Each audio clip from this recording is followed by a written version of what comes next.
On the 29th and 30th of September, we Westerners were privileged to attend an important meeting at Mehrabad, during which Baba gave his final declaration.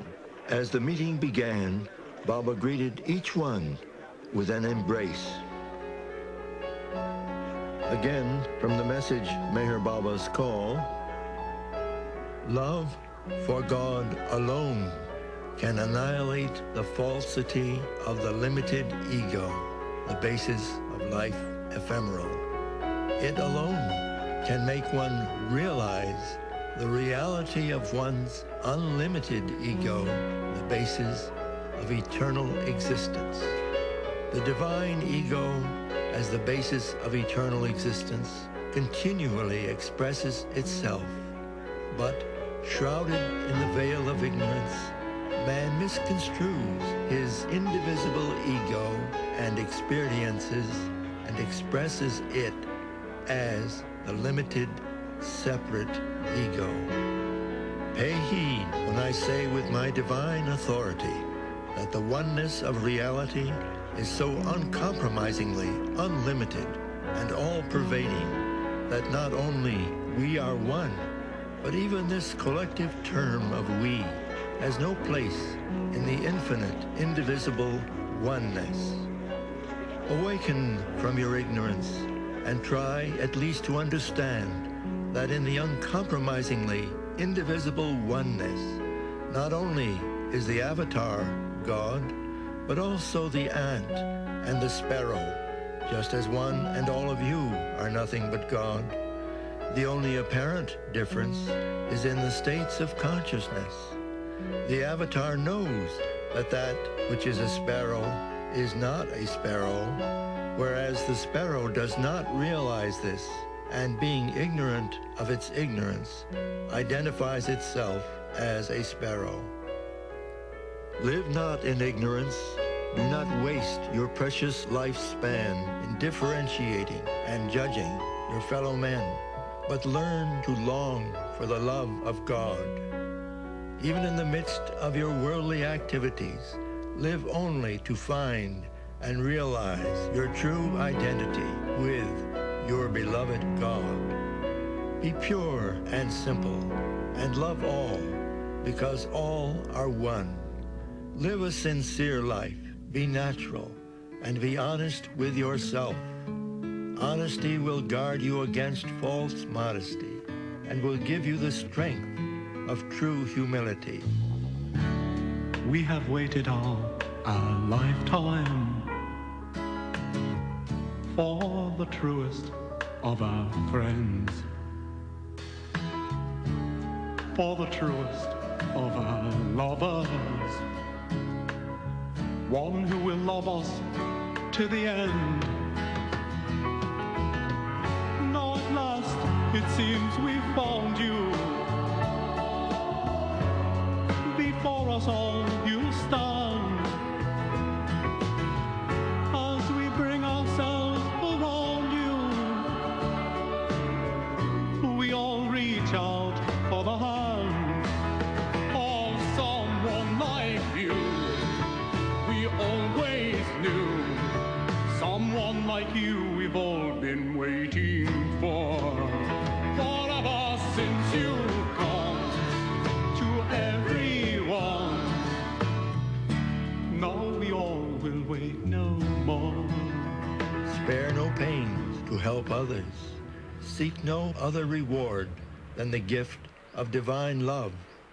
Yearn for this gift sincerely and intensely, and I promise in the name of my divine honesty that I will give you much more than you yearn for. Over the years, Meher Baba's close companion, Erich Jesawala, was the one who most often spoke out Baba's words at public gatherings. Unity in the midst of diversity can be made to be felt only by touching the very core of the heart. That is the work for which I have come.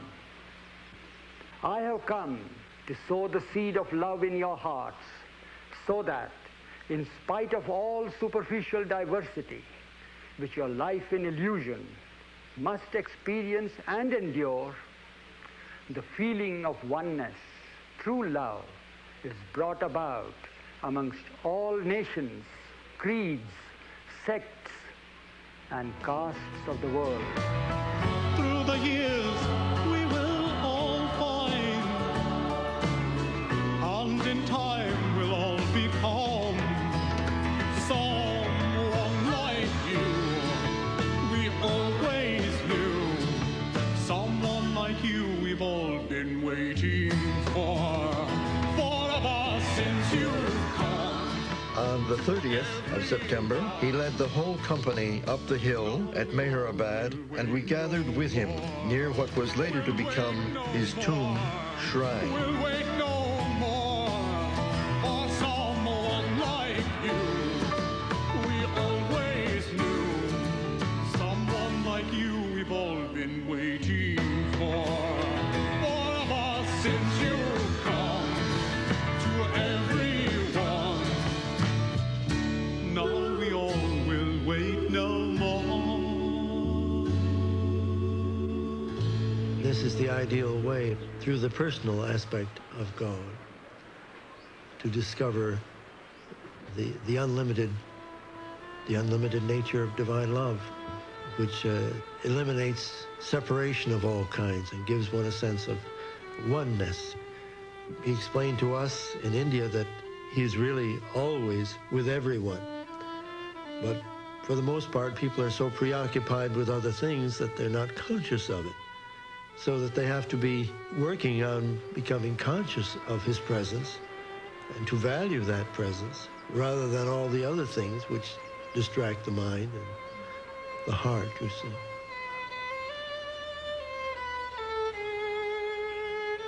Miss Kitty Davy met Meher Baba in London in 1931. He stayed in her family's house on his first visit to the West. These words from Baba were also read out during that incredible mass darshan program. To love God in the most practical way is to love our fellow beings. If we feel for others in the same way as we feel for our own dear ones, we love God. If instead of seeing faults in others, we look within ourselves, we are loving God. If instead of robbing others to help ourselves, we rob ourselves to help others, we are loving God. If we suffer in the suffering of others and feel happy in the happiness of others, we are loving God. If instead of worrying over our own misfortunes, we think of ourselves more fortunate than many, many others, we are loving God. If we endure our lot with patience and contentment, accepting it as His will, we are loving God. If we understand and feel that the greatest act of devotion and worship to God is not to hurt or harm any of His beings, we are loving God. To love God as He ought to be loved, we must live for God and die for God, knowing that the goal of life is to love God and find Him as our own self.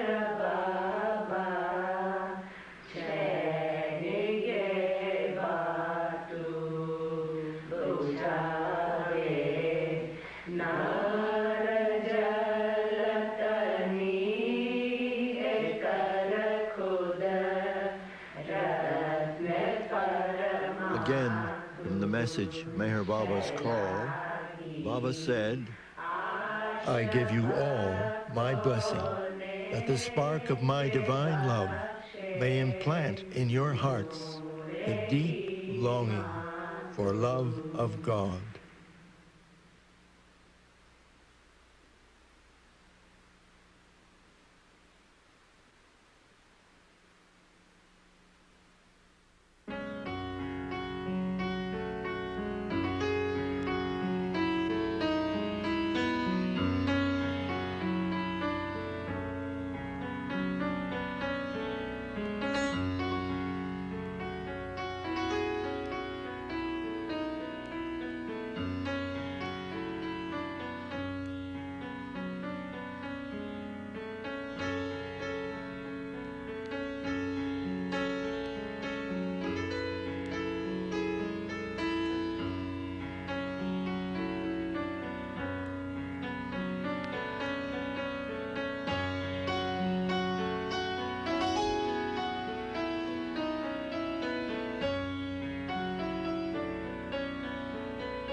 you.